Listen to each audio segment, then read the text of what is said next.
Histoire aventure de vacances. Partie 10. Il faisait si chaud. Si chaud. La terre était presque desséchée et, de plus, l'usage de l'eau était restreint dans la ville où vivaient les enfants. Les fleurs du petit jardin tombaient faute d'humidité et les arbres commençaient à perdre leurs feuilles comme si c'était déjà l'automne au lieu de juillet. Les écoles furent obligées de fermer plus tôt. Les enfants rentraient à 11 heures au lieu de 13 heures et annonçaient qu'ils avaient des vacances chaudes. Car il existe une réglementation en Allemagne. Si le thermomètre dépasse un certain degré à l'ombre, l'école est fermée pour le reste de la journée. Les lycées n'ont pas de cours l'après-midi. Les enfants ont 6 heures de cours le matin, avec des intervalles de cours pour la récréation et l'exercice. Certains directeurs aspergent les murs de l'école avec de l'eau froide, puis examinent le thermomètre. Mais les enfants aussi bien que les enseignants pensent que c'est une chose très mesquine à faire. Les vacances scolaires commencent début juillet et non en août comme c'est le cas en Angleterre. Cette année, les deux petites filles, Trudel et Lottchen, et leur mère allaient séjourner dans une ferme située en hauteur, au milieu des plus beaux bois. Trudel, je dois vous le dire, avait 10 ans, et Lottchen 8 ans. Ils sont tous deux allés dans la même école. Cette ferme était en même temps une auberge, mais très peu de gens la visitaient pendant la semaine, et à 9 heures la maison était vide d'invités. Car les bois n'étaient guère sûrs la nuit. Il était facile de se perdre dans ces vastes forêts où les sentiers se ressemblent tant. La montée depuis la gare était longue, les enfants commençaient à faiblir et la mère était fatiguée. Père était venu avec eux pour les installer, mais il ne pouvait pas rester plus longtemps que le premier ou les 2 premiers jours, car ses vacances ne commençaient qu'en août. Il inventa toutes sortes de jeux pour s'entendre plus vite. Il déposait du chocolat sur des pierres ou des souches d'arbres au bord du chemin, ce que les enfants découvraient avec un cri de joie. Puis, au moment où les jambes de Lottchen commençaient à lui faire très mal et qu'elle était sur le point de pleurer, il les aida en racontant l'histoire de l'assassinat de Jules César. Trudel l'avait lu dans son livre d'histoire à l'école, mais c'était écrit dans un langage si épouvantablement historique qu'elle n'avait pas compris l'histoire.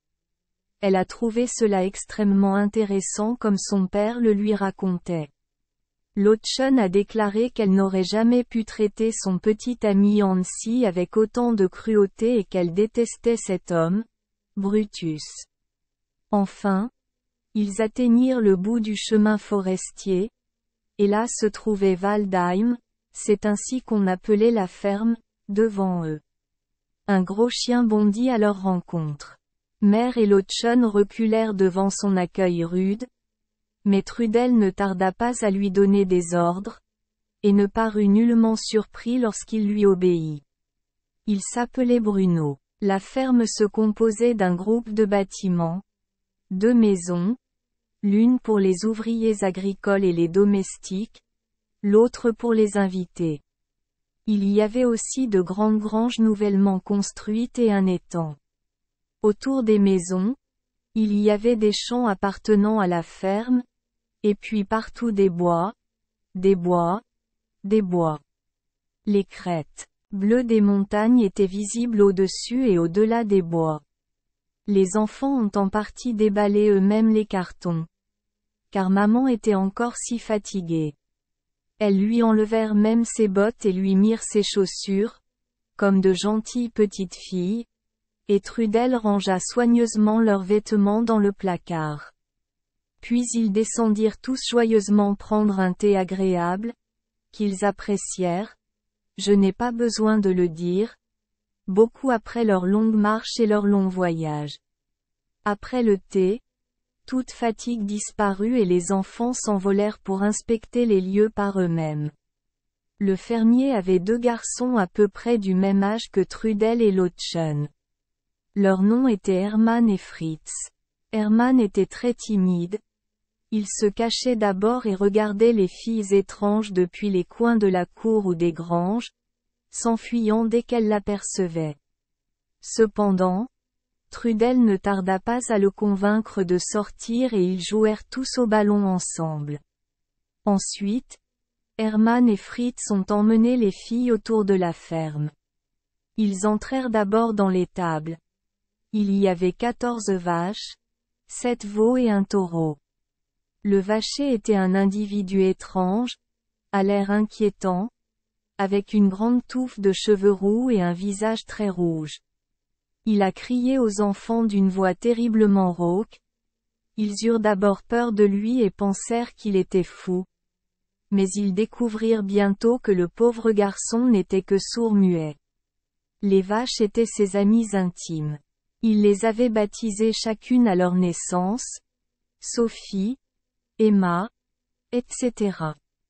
Après leur retour à la maison, les enfants apprirent avec fierté qu'il avait donné leur nom à 2 nouveaux veaux, Trudel et Lottie. Il y avait 4 chevaux qui servaient à conduire et à labourer. Lottchen aimait particulièrement les chevaux. Elle aimait les voir rentrer seuls des champs et entrer directement dans l'écurie d'un air noble, comme un seigneur rentrant dans son château. Son cheval préféré s'appelait Hector. Lottie remarqua un jour qu'il était laissé seul dans l'écurie, pendant que les autres chevaux labouraient dans le champ. La porte de l'écurie était ouverte et, au bout d'un moment, à sa grande surprise, il sortit. Que va-t-il faire?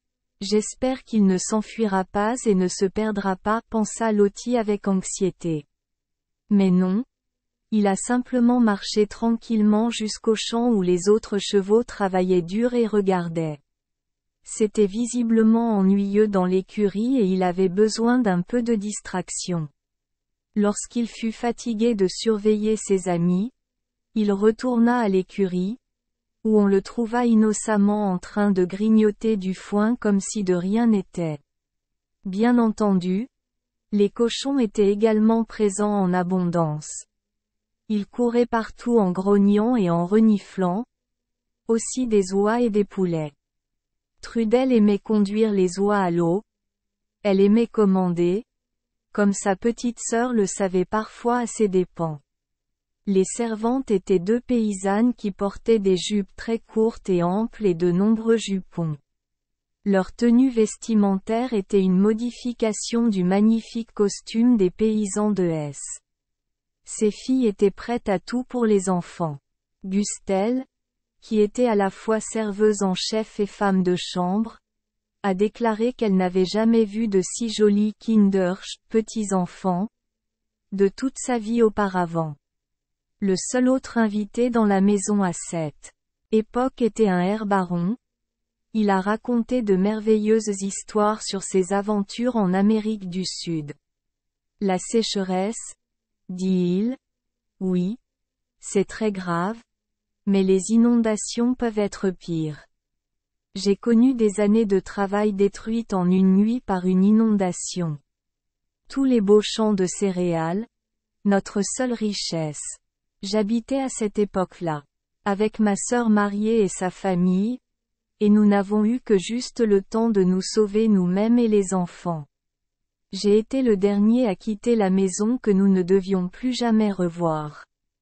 Je ne pouvais pas décider lesquels de mes biens emporter avec moi, alors je saisis la peau d'un puma que j'avais abattu dans une autre occasion mémorable, et je la portais sur mon épaule, comme Jason portant la toison d'or, et c'était tout ce qui me restait de mes biens personnels.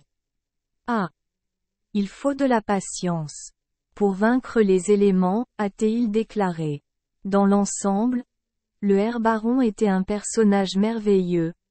Il avait l'air de ne pas être réel, mais d'être sorti d'un livre de romance. Il aimait lire des histoires anglaises. Il aimait particulièrement, elle, et, les mines du roi Salomon. Les enfants croyaient qu'il fumait jour et nuit, car ils ne l'avaient jamais vu sans cigarette, sauf aux heures des repas. Il raconta à son père et à sa mère comment on lui avait extrait une balle qu'il transportait avec lui depuis des années. Cela l'avait frappé lors d'une des révolutions si fréquentes en Amérique du Sud. La balle avait récemment provoqué une inflammation et une opération dangereuse était nécessaire pour l'enlever. Chloroforme. Pas si je le sais, dit-il au médecin. Laissez-moi simplement fumer mon cigare, et tout ira bien. Je ne dirai pas, oh. Les médecins étaient naturellement très étonnés et réticents face à cette nouvelle méthode de traitement, mais il persista dans sa détermination, et le cigare ne quitta jamais sa bouche jusqu'à ce que cette pénible affaire soit terminée avec succès. Le herbaron était une personne mystérieuse. Pourquoi il avait vécu des mois ensemble dans cet endroit isolé? Personne ne le savait. Il est vrai qu'il aimait la chasse et qu'il sortait le soir avec le propriétaire pour chasser le cerf. Il y avait des box de chasse faits de rondins de bois, avec des marches pour y accéder, placées à différents endroits dans les bois près de l'auberge. Les enfants adoraient y grimper. Un box de chasse faisait une pièce si agréable et aérée, disait-il. Mais ma mère était contente quand ils étaient de nouveau à terre sans membres cassés. Mère fut surprise lorsqu'elle entra dans le salon de l'auberge et trouva le herbaron engagé dans une partie de quatuor avec Trudel, Lottchen et Fritz. En effet, il était si sociable, si gentil et si affectueux envers les enfants qu'elle trouvait dommage qu'il n'en ait pas. Sur l'étang près de la maison se trouvaient 2 bateaux des plus remarquables. Ces Hermann et Fritz s'étaient fait eux-mêmes avec l'aide, je crois, du herbaron. Ils avaient un long bâton et s'en servaient sur l'eau, et ils s'en servaient assez intelligemment. À Trudel et Lottchen, il semblait suggérer Robinson Crusoe et toutes sortes de belles aventures. Un jour, alors que leur mère lisait un livre qui absorbait son attention et qu'il était donc prudent de ne pas les déranger, pensèrent-ils, les enfants se dirigèrent vers l'étang. Hermann et Fritz les attendaient. C'était un plan préconçu. Venez et montez, criaient-elles aux filles. Je n'ose pas, dit Lottchen. Mère serait si fâchée. Elle nous a interdit de nous approcher de l'eau. Vous n'allez sûrement pas gâcher le plaisir, a déclaré Trudel. Viens. Je vais entrer en premier. Je sais nager. Tu sais. Mais pas dans la boue et les herbes aquatiques, dit sagement Lottchen. Les garçons commencèrent à se moquer d'eux. Eh bien, tu es génial, je crois. L'étang n'est vraiment profond nulle part, ont-ils dit. C'est donc le cœur battant que les enfants montèrent dans les bateaux, Trudel avec Fritz et Hermann, qui était l'aîné de la fête, avec Lottchen. C'était magnifique, une vraie aventure. Asseyez-vous tranquillement au milieu du bateau, dit Fritz. Je pense que nous ferions mieux de rester près de la banque. Ça descend de mon côté. Oh chérie, que dois-je faire? Dit Trudel. Je n'aime pas ça, je veux sortir. Tu es un peu trop lourd et tu déséquilibres, a déclaré Fritz. Très bien. Alors, sortez. Trudel essaya de le faire, mais le bateau était très bancal. Ce n'était pas si facile. Son pied glissa et elle entra avec un pied dans la boue profonde. Elle saisit convulsivement un saule qui poussait sur la berge. Pendant ce temps, Hermann, voyant dans quelle situation il se trouvait, sauta hors de son bateau, laissant le pauvre Lottchen tout seul. Elle se mit à crier de toutes ses forces, et elle pouvait faire un beau bruit quand elle le voulait. Mère a entendu les cris alors qu'elle était loin et s'est envolée vers l'étang. Les servantes qui blanchissaient le linge dans le pré accoururent aussi à notre secours, aussi vite que leurs jambes le pouvaient. Lottie fut bientôt aidée à sortir du bateau. Trudel s'était sauvée avec l'aide d'Hermann, et elle paraissait très rouge et honteuse d'elle-même. Elle a dit qu'elle ne souhaitait plus de telles aventures à la Robinson Crusoe. La mère a naturellement donné une bonne conversation aux enfants. Mais elle pensait qu'ils avaient été assez punis cette fois pour leur désobéissance, par la frayeur qu'ils avaient eue. Partie de l'homme aux arbres, il y avait un arbre dans le jardin qui était idéal pour grimper, et la mère permettait aux enfants de le faire, car elle aimait beaucoup grimper elle-même lorsqu'elle était enfant. Ils portaient de vieilles jupes en serge et des maillots qu'ils ne pouvaient pas abîmer. Cet arbre faisait une splendide tonnelle, ou maison avec une suite de pièces. Lottchen s'assit dans les branches comme un petit oiseau, et comme un petit oiseau elle chantait toutes les chansons qu'elle connaissait. De cet arbre, on pouvait voir la montagne appelée Stellerskup et le ciel bleu à travers les tiges des arbres au sommet. Au coucher du soleil, le ciel derrière les arbres a pris une couleur dorée, jusqu'à ressembler à une image du pays des fées. C'était une belle vue, mais on ne pouvait toujours pas voir d'ici le fameux chêne, où vivait le petit homme arbre vert. C'était à 10 minutes à pied de la ferme. Trudel et Lottchen l'ont vu pour la première fois par une journée pluvieuse alors qu'ils étaient partis se promener malgré la pluie, avec leurs manteaux imperméables verts et leurs capuches sur la tête, ressemblant aux lutins des bois eux-mêmes. Ils marchaient sur un étroit chemin vert, et leur mère se trouvait à quelque distance derrière eux. « Regarde, Trudel, dit Lottchen. Je crois qu'il y a un petit homme dans cet arbre creux. C'est vrai. Il nous sourit et nous salue. Allons lui rendre visite, dit Trudel, toujours entreprenant. Lottchen resta en retrait, un peu effrayée. Elle était toujours à l'affût de l'inattendu, et pourtant elle était surprise quand quelque chose se produisait réellement. Viens, chérie, dit Trudel en saisissant la main de sa petite sœur. Ils virent tous deux distinctement le petit homme. Ils disaient qu'ils auraient pu le dessiner après, et en effet ils essayèrent de le faire du mieux qu'ils purent. Mais alors qu'ils approchaient du vénérable chêne, le petit homme disparut et tout ce qu'ils virent fut une étrange tache verte à l'intérieur de l'arbre, ressemblant à un nain avec une capuche pointue. Regardez cette fenêtre gothique, dit Lottchen, fier de sa connaissance du mot « gothique ». Comme cette chambre dans les arbres est joliment sculptée. Je suis sûr qu'il habite ici. Où sont ces petites chaises et ces tables?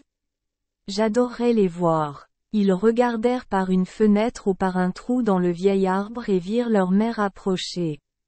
Mère, vit ici un véritable homme arbre. Nous l'avons vu, n'est-ce pas? La mère souriait, ce que les enfants appelaient son sourire mystérieux. Vous aussi? Vous ressemblez à deux petits hommes des bois, dit-elle. Lottchen, tiens-toi droit dans le trou et regarde-moi. Lottchen se leva juste à la hauteur de la marque verte sur l'arbre derrière elle. Elle faisait une jolie photo, ses yeux bruns rieurs avec de longs cils, ses joues roses et ses cheveux au vent s'échappant dessous sa capuche. Oh regarde, Lottchen, voici un petit bassin d'eau bénite, comme on l'a vu dans la cathédrale, dit Trudel. L'eau des bois, agréable et brune, dans une petite tasse. L'eau des bois, le vin des bois, ne veux-tu pas le boire? Dit une petite voix qui ressemblait à celle d'un oiseau des bois. Mère. As-tu entendu quelque chose? Mère? Oui. Mais chérie, les oiseaux chantent si doucement maintenant que la pluie est finie. J'ai apporté mon tabouret de camping. Je vais m'asseoir ici et dessiner l'arbre, dit maman. Dessine-le, dit Trudel, dont les yeux bleus étaient plus ouverts que d'habitude. Lui. De qui parlez-vous? Dit la mère. Eh bien, l'homme arbre? Bien sûr. Dit mystérieusement la mère. Nous verrons, et elle s'installa pour dessiner. Les enfants ramassèrent d'énormes glands et les déposèrent sur une feuille dans l'arbre creux.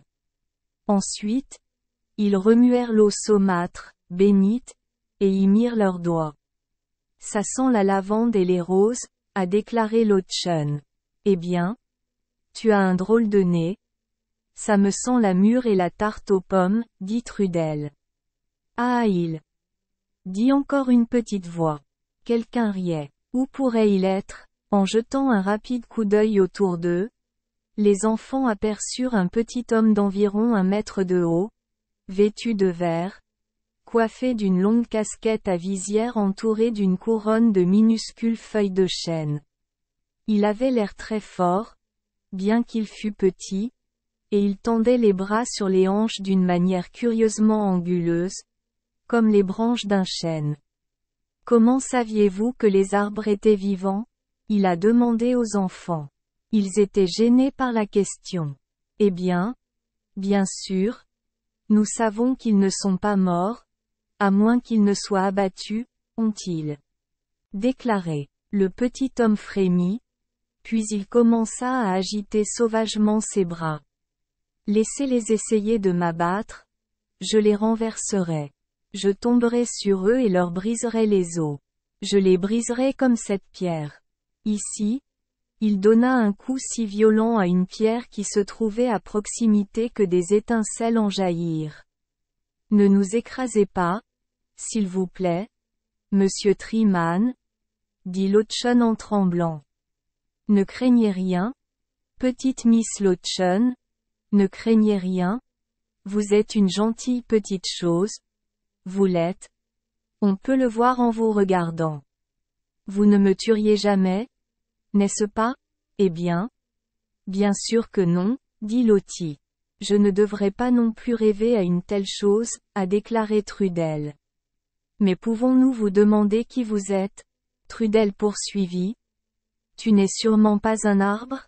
Eh bien, c'est comme ça, dit le petit homme. Je suis un arbre, et l'arbre c'est moi. Moi?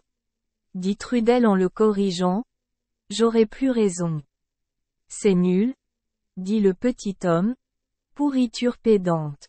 L'arbre, c'est moi. Je le répète. Chaque arbre a son gnome ou son elfe. On nous appelait autrefois des dryades. Mais aujourd'hui les gens sont tellement sûrs de savoir tout, qu'ils ne peuvent pas voir ce qui se passe juste sous leur nez. Les arbres ne sont jamais immobiles, a-t-il poursuivi. Ils bougent toujours. Là où il y a du mouvement, il y a la vie. Là où il y a la vie, il y a la pensée. Là où il y a la pensée, il y a l'individualité. Me suivez-vous? Cela s'exprime logiquement. Vous oubliez que nous ne sommes que des enfants, monsieur Triman. Vous parlez trop adulte pour nous. Père parle comme ça parfois. Mais ensuite nous n'écoutons pas, ont-ils répondu. Eh bien, continua le gnome, dans chaque arbre vit soit un joyeux garçon comme moi, soit une charmante fée. Oui, dit-il d'un ton sentimental, moi aussi vieux et dur que je sois, moi aussi, j'ai connu l'amour. Qui est-elle? Demanda Trudel avec empressement. Hélas, je ne pourrai jamais l'atteindre. Mes vieux os sont trop raides et inflexibles. C'est un mélèze gracieux dans toute la gloire de sa jeunesse. Vous pouvez la voir là-bas. Il s'assit et soupira profondément.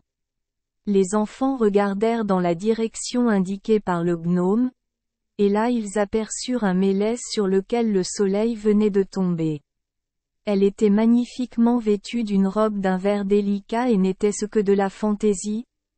Pendant un instant, les enfants crurent voir une charmante dame avec des tresses flottantes qui brillaient d'or au soleil et de grands yeux étoilés. Sous leur regard, elle se fondit dans la brume bleue qui scintille toujours entre les arbres de la forêt. Maintenant, il faut rentrer à la maison, les enfants, criait la mère, avant qu'il ne recommence à pleuvoir. Les enfants regardèrent autour d'eux, Leur petite amie avait disparu, et aucune trace ne restait de la dame aux mélèzes. Ils quittèrent donc à contre-cœur la cabane dans les arbres, bien déterminés à revenir très bientôt dans ce lieu enchanté. Mère, pouvons-nous voir ton croquis? Pas maintenant, dit la mère. Ça va être une surprise. Est-ce que maman l'a vu aussi? Tu le penses? Dit Lottchen. Mère est elle-même une fée. Je pense, dit Trudel, qu'elle voit toutes sortes de choses bizarres. Mais elle ne nous dira pas tout ce qu'elle voit. Cela gâche certaines choses de raconter à leur sujet, a déclaré Lottchen. Je ne parlerai pas de l'homme-arbre à Hermann et Fritz. Cependant, lorsqu'elle rentra chez elle, elle ne put se contenir. Croyez-vous aux fées et aux hommes-arbres? Dit-elle au garçon. Bien sûr que non. C'est de la pourriture, a déclaré Hermann.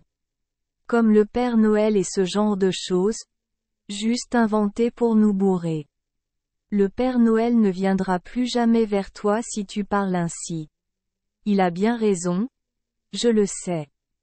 Trudel l'a vu entrer l'année dernière alors qu'elle était au lit, et elle l'a entendu remplir nos bas. Bien sûr qu'elle ne l'a pas fait. Ose te retourner et le regarder, a déclaré Lottchen. Je ne dis pas que ce n'est pas agréable de croire de telles choses, dit consciencieusement Hermann. Mais ce n'est pas vrai. C'est superstitieux. Tu sais bien, Trudel, qui est vraiment le Père Noël. Trudel se taisait. Elle avait 10 ans et elle avait des doutes. Mais j'ai vu un homme-arbre aujourd'hui, a déclaré Lottie. Les garçons ont ri. N'essayez pas de nous bourrer de telles bêtises. Nous ne sommes pas aussi verts que votre homme-arbre, ont-ils dit. Gustelle, la servante, entra et se joignit à la conversation. Elle partageait le point de vue des garçons. Je m'en fiche, a déclaré Lottchen, maintenant dans un état d'excitation élevé. Ma mère connaît un homme, un Irlandais très intelligent, poète et peintre également, et il a souvent vu les fées. Oui, dit Trudel, c'est vrai qu'il les dessine telles qu'il les voit avec des ailes arc-en-ciel. Eh bien, je n'ai jamais, tu ne t'attends pas à ce que je croie de telles choses, n'est-ce pas? Dit Gustelle. Eh bien, ce ne sont que des mensonges, et c'est très méchant de mentir. Lottie a plongé dans une colère parfaite. Comment oses-tu dire que nous mentons? Je vais parler de toi à ma mère, a-t-elle crié avant de se jeter par terre en pleurant violemment. Ma mère s'est précipitée, ne sachant pas ce qui s'était passé. Lottie, lève-toi tout de suite. Dis-moi ce qu'il y a. Chérie. Bouh, point, bouh, bouh, Gustelle ne croira pas. Bouh, que tu connais un homme qui a vu les fées. Mère ne pouvait s'empêcher de rire. Ne sois pas si absurde, Lottie. Bien sûr. Gustelle ne comprend pas ce que tu veux dire. Gustelle, dit-elle, tu es catholique et tu crois aux saints. Ils ont aussi vu des choses très étranges parfois, n'est-ce pas? Oh oui, vous avez raison. Bien sûr, madame, dit Gustelle embarrassée. Car elle n'avait aucun argument pour étayer son incrédulité envers les fées. Certaines personnes voient plus que d'autres, a poursuivi la mère. Maintenant, si je vous disais que je pouvais voir le vieux braconnier ou chasseur sauvage qui vivait dans cette maison, traverser la cour par une nuit au clair de lune, que diriez-vous? Seigneur, madame, si je le voyais, je mourrais de peur, dit Gustelle en pâlissant. Mais tu sais que les fantômes et les fées n'existent pas. Oui, madame, c'est très vrai, madame. C'est un peu confus ce que vous dites, dit la pauvre Gustelle en se sentant la tête tournoyer. C'était une merveilleuse nuit au clair de lune. Comme le père était encore absent, La mère s'asseyait seule dans la grande chambre, tandis que les enfants dormaient dans la petite chambre attenante. Il y avait un vent très fort. Les vitres claquaient, les volets en bois soufflaient çà et là, les branches des arbres dessinaient d'étranges motifs sur le sol. Le clair de lune était si blanc que les champs et les sentiers semblaient presque recouverts de neige.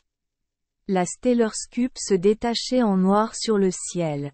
Sous le regard de sa mère, il lui semblait que d'étranges créatures se promenaient cette nuit-là, poussées d'avant en arrière par ce chasseur infatigable qu'est le vent. Des formes sauvages passaient et la regardaient avec des yeux immortels. Pendant un moment, elle resta là, immobile, comme envoûtée.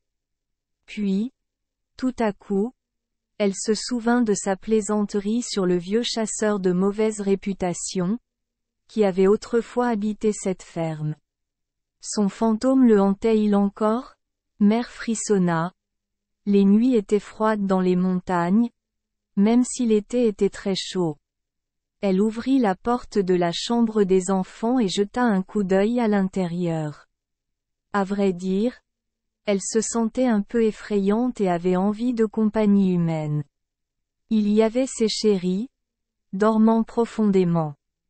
Mais comme elle entra dans la chambre, Trudel se retourna et se jeta de l'autre côté du lit en disant « Va-t'en, va-t'en, ne t'approche pas de moi. » « De qui veux-tu parler, chérie ?» dit ma mère avec inquiétude. Alors Trudel gémit et reprit la parole dans son sommeil. Elle prononça les paroles profondes et mystiques suivantes. « Gustel, amène le requin, s'il te plaît. Maman ne peut pas manger le dé à coudre. » N'était-ce pas une chose drôle à dire pour une petite fille dans son sommeil? Mère était si amusée qu'elle écrivit ces mots sur place pour ne pas les oublier, et elle ne se tourna plus la tête avec des pensées sur le chasseur sauvage. En effet, les spectres de la nuit ont disparu comme ils disparaissent toujours pour plaisanter. Quelques jours passèrent avant que les enfants ne visitent à nouveau le chêne. Ce faisant, ils découvrirent qu'une énorme branche avait été cassée et gisait en travers du sentier vert. « Oh mon Dieu !» dit Lottchen, notre pauvre petit homme. J'espère que cela ne lui a pas fait mal. Cela a dû se produire lors de cette nuit venteuse, a déclaré Trudel. C'était ma faute. C'était entièrement ma faute, dit une drôle de petite voix. Et l'homme au chêne était assis dans sa maison, fumant une pipe en roseau. Son bras était entouré de feuilles de fougère verte. Oui. C'était ma faute. Le vent m'excitait et remuait ma sève. C'est mon sang. Tu sais. J'ai tendu les bras vers elle, une étreinte, un moment béni pour l'appeler mienne, et te voilà, voyez-moi infirme pour toujours. Oh la pauvre. Nous sommes vraiment désolés pour toi, dirent les enfants. C'est pas grave. Ça guérit facilement, dit l'homme au chêne. Mais, hélas, ma beauté et ma symétrie ont disparu à jamais. Vos feuilles sont si belles et fraîches. Et votre maison est si jolie. Eh bien, vous avez des meubles dedans, dirent les enfants avec étonnement. Une si jolie table en chêne et des chaises magnifiquement sculptées. D'où les avez-vous trouvées? Demanda Lottchen. Je les ai fabriquées moi-même avec mon propre bois. Ça m'a un peu remonté le moral, dit le petit homme. Il faut faire quelque chose. Tu sais. Ça a l'air bien. N'est-ce pas? Ah. Eh bien. J'ai connu l'amour. C'est une chose dont je peux être fier. J'ai éprouvé la plus agréable des émotions humaines. Avez-vous déjà été amoureux? Dit-il avec curiosité en regardant Trudel, qui paraissait assez grand à ses yeux. Pourquoi non? Pas exactement. Nous ne sommes que des enfants. Mais nous aimons quand même beaucoup de gens. Bien sûr, a-t-elle déclaré. Votre jour viendra. Votre jour viendra. Ne désirez pas l'inaccessible, Mais contentez-vous de ce qui est accessible, a-t-il dit. Et pourtant, il vaut mieux avoir aimé et perdu que de ne jamais avoir aimé du tout, comme le dit le cher vieux poème. Il redevient grandiose dans sa langue. C'est un drôle de petit homme, dit Trudel à voix basse à Lottchen. Reste, dit l'homme arbre. J'ai une bonne idée. Je vais te donner une carte de présentation d'elle, ma bien-aimée dame Mélèze. Il leur a donné une feuille de chêne avec les mots Edeleiche, imprimés dessus, qui sont en anglais noble oak. Tu n'as pas besoin de dire quoi que ce soit. Elle saura que ça vient de moi, dit-il en soupirant sentimentalement. Plein de curiosité, les enfants se tournèrent vers le Mélèze, qui se trouvait seulement quelques pas plus loin dans l'allée verte. L'amant ardent regardait les enfants depuis la fenêtre de sa petite maison.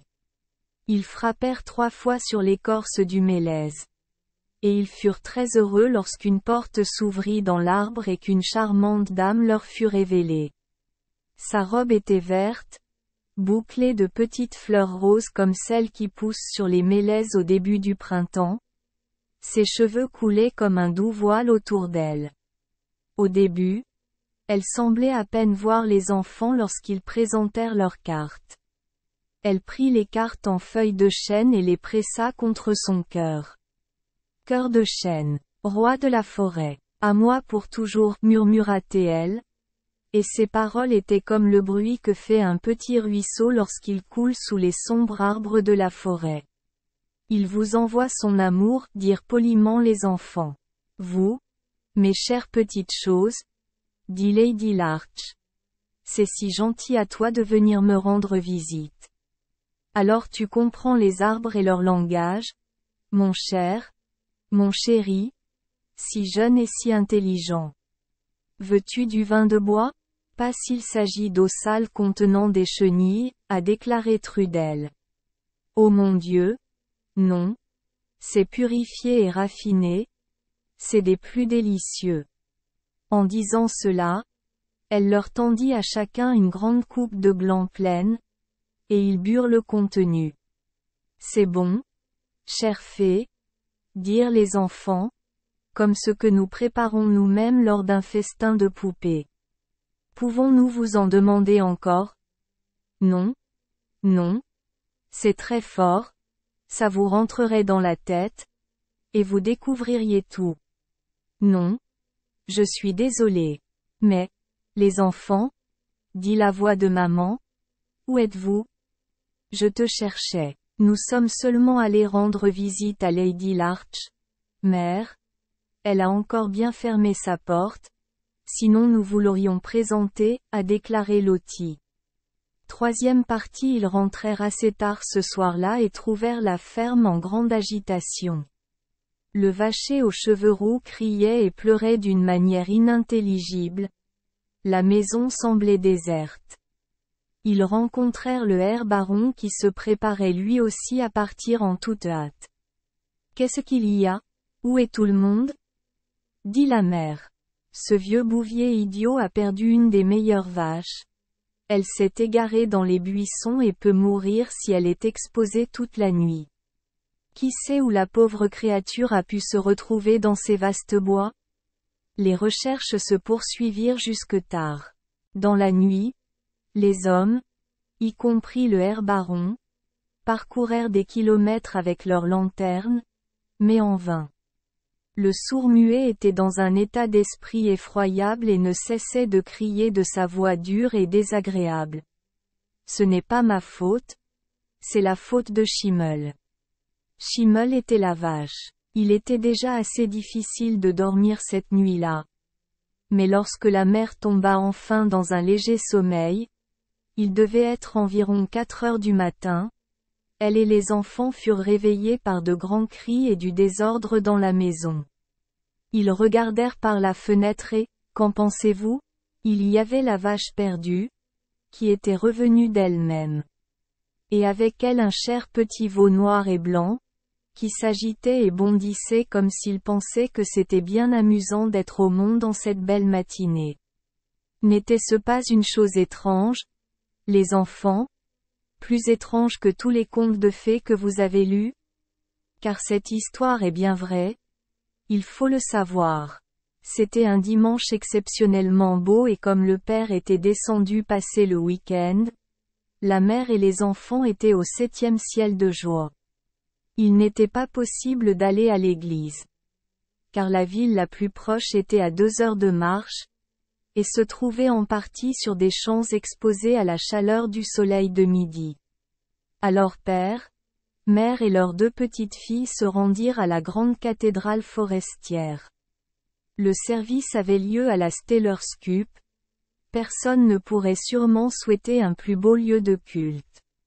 Montagne après montagne s'élevaient au loin, certaines avec des têtes arrondies ou vallonnées, d'autres s'élevant jusqu'à un sommet.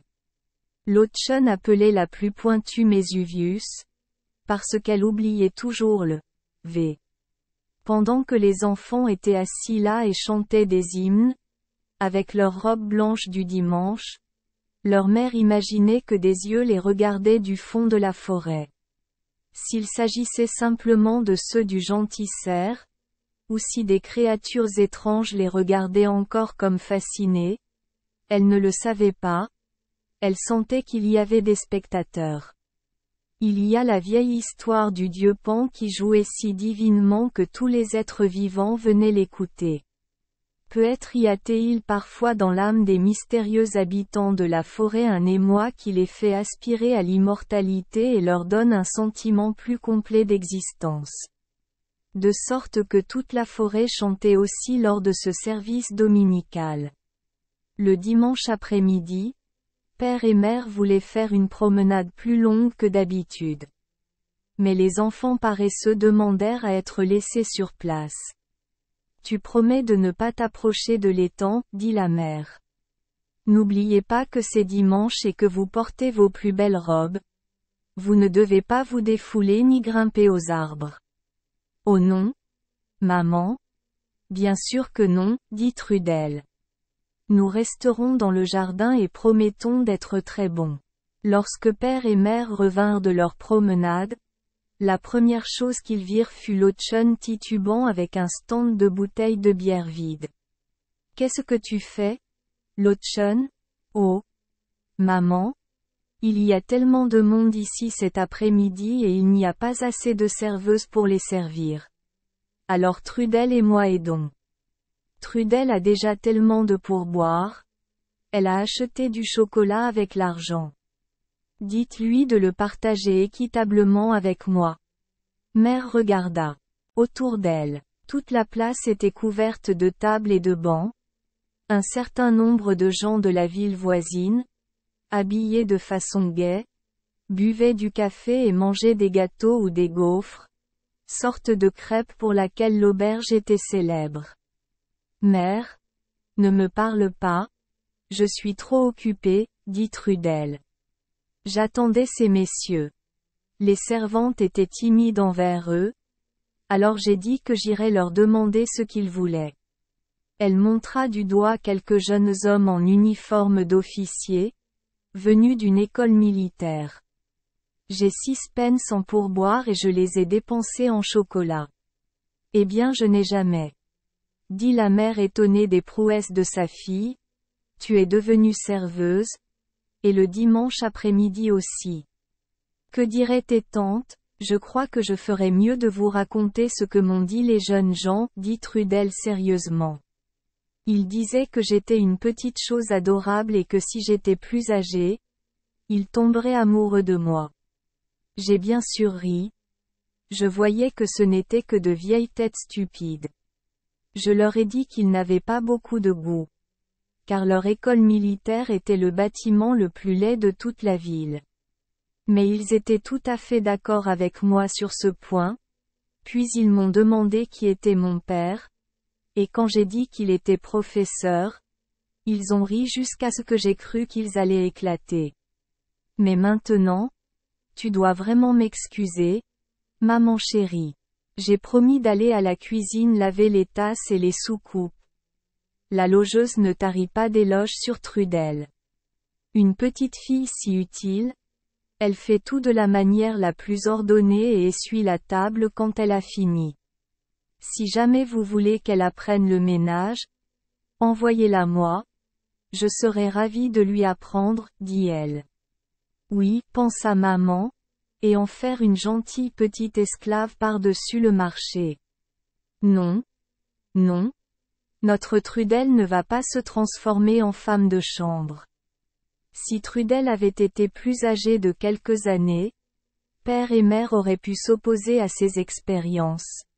Mais, en fait, ils ne faisaient que rire. Partie 4. Tout comme le monde est plein de faits et de fantaisies, cette histoire l'est aussi. Que ce soit basé principalement sur des faits ou sur de l'imagination, nous laissons aux philosophes allemands le soin de décider, mais j'ai entendu dire qu'ils étaient dubitatifs sur ce point, en ce qui concerne le monde, je veux dire. Ce fut une soirée magique. Trudel était tellement absorbée par une partie de cartes avec les garçons qu'on ne pouvait pas la convaincre de sortir. En plus elle avait un léger rhume et les soirées étaient fraîches. Une magnifique lueur de coucher de soleil illumina le ciel alors que maman et Lottchen partaient pour leur promenade inoubliable. Nous monterons voir le feu sur la bruyère. J'aime l'odeur du bois de pin sec qui brûle, dit la mère. J'adore voir le feu danser et crépiter, a déclaré Lottchen. Comme tout est calme, c'est le calme du crépuscule. Le vent tombe généralement le soir, dit la mère. Regarde, regarde, là-bas, près de ces bois sombres, il y a quelque chose qui bouge, dit Lottie. Je pense que c'est un chat blanc. Un chat blanc, comme c'est étrange qu'elle se soit éloignée si loin. Elle n'appartient pas à la ferme, je sais. Chut. Peut-être que ce n'est pas du tout un chat. Alors elle disparaîtra. Et voilà qu'en regardant de nouveau, il n'y avait pas de chat là, alors qu'il l'avait distinctement aperçu une minute auparavant dans le champ à l'orée du bois. C'est vraiment une sorcière, je crois, dit la mère, avec l'expression curieuse sur son visage que Lottie connaissait si bien. En montant plus haut sur la colline, ils virent un spectacle magnifique. Une vingtaine de paysannes étaient occupées à travailler, à défoncer le sol, le visage illuminé par la merveilleuse lueur du coucher du soleil. Elles portaient des jupes paysannes courtes et amples bordées de rubans de couleurs vives, et chacune avait une écharpe aux couleurs gaies épinglée autour du cou et du corsage. Nous avons appris par la suite qu'ils préparaient le terrain pour planter de jeunes sapins dans une clairière. Les Allemands prennent tellement soin de leur bois qu'ils replantent ce qui a été coupé, de sorte qu'ils possèdent une grande richesse en bois dont nous ne pouvons pas nous vanter en Angleterre. Je crois qu'ils aimeraient couper toutes les branches mortes afin de rendre le bois bien rangé. Mais ce serait une tâche bien trop lourde à accomplir, même pour la nation allemande. Un homme vêtu de vert, avec une plume sur sa casquette et un pistolet sur l'épaule, regardait les filles travailler. Il était forestier et semblait faire office de surveillant. Il a donné le signal d'arrêter le travail alors que les étrangers, la mère et Lottie, approchaient. Les femmes cachaient leurs outils sous la bruyère sèche jusqu'au lendemain, puis attachaient les grands paniers qu'elles portaient sur le dos, sans lesquels elles ne se sentaient guère bien habillées. Ils ont ensuite marché ensemble, chantant à l'unisson une chanson mélodieuse. En arrivant au carrefour, ils se séparèrent. Certains sont allés par ici, d'autres par là. Tous maintenaient la mélodie, qui résonnait de plus en plus loin, de plus en plus faible au loin. Bientôt, Lottchen et sa mère se retrouvèrent seuls. Mais ils sentaient que le sol sur lequel ils se tenaient était enchanté. Maman a dit que c'était comme une scène d'opéra. Ils regardaient le feu, comment les flammes bondissaient et crépitaient. Pourtant ils étaient en train de mourir. Le feu contrastait vivement avec les bois de sapin sombres qui formaient le fond du tableau. La gloire est morte du ciel. Mais pourtant c'était étrangement léger. Les bois près du feu devenaient de plus en plus sombres. Soudain, Lottie aperçut des étincelles brillantes parmi les arbres. Je crois qu'ils ont mis le feu au bois, a déclaré la mère. Oh non, maman, tu ne vois pas. Accroupissons-nous et cachons-nous. Ce sont les fées. Elles viennent au feu. L'air fut soudain rempli d'êtres brillants. Il y a un feu de bois sur la colline. Haut sur la bruyère. Il brille encore. Qui sont ces êtres dans l'air avec des robes vaporeuses et des cheveux flottants? Est-ce la fumée torsadée que je vois qui se forme si curieusement? Non. Ils s'allument. Ils forment un anneau, autour de la source de feu vacillant, et de ces braises brûlantes ils allument leurs baguettes. Ils brillent, comme des étoiles de feu d'artifice aux couleurs de l'arc-en-ciel, vert, jaune, orange, lilas, bleu. Ah quelle scène! Comme c'est sauvage! Comme c'est étrange! Les étoiles à chaque instant se brisent et changent en mille couleurs. Regarde en haut. Chaque baguette mince pointe vers le ciel, puis ondule et tremble. Au loin, sur des bois solitaires tombent de nombreuses étoiles. Et tout cela, Trudel avait manqué. Cela semblait trop dommage, avec cette vieille carte idiote qui jouait. La mère envoûtée et Lottie regardèrent les fées se réjouir, jusqu'à ce que Lottchen commence à frissonner. Nous devons vraiment rentrer à la maison, murmura la mère. Trudel sera inquiet. Oh! Mais maman? Je veux danser autour du feu avec les fées, et je veux une baguette de fée avec des étoiles filantes, dit Lottie presque à voix haute.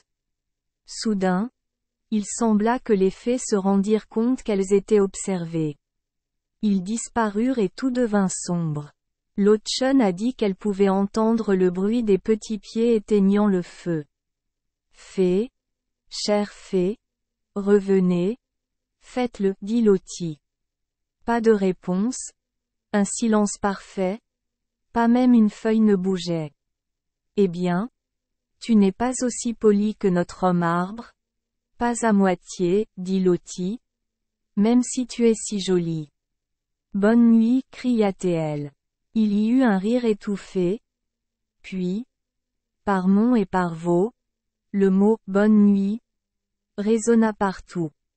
Envoûtés, comme en transe, ils se dirigèrent vers la ferme. Trudel était folle d'elle-même lorsqu'elle entendit ce qu'elle avait manqué. Demain, dit-elle. Mais demain est parfois très loin, et les fées ne se sont plus montrées pendant ses vacances. L'une des promenades préférées de Lottchen était la marche en écho, mais elle rentrait généralement à la maison assez enrouée après avoir suivi cette voie. Le sentier serpentait au-dessous de la lande féerique sur le versant de la colline. Plus bas encore se trouvaient les sapins à travers lesquels la lumière brillait.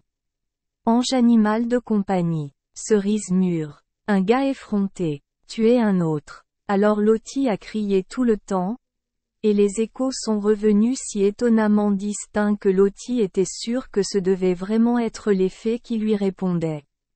Dès que vous tourniez le coin de la colline, les échos cessaient. C'était trop bizarre. Le lendemain, Trudel se distingua encore.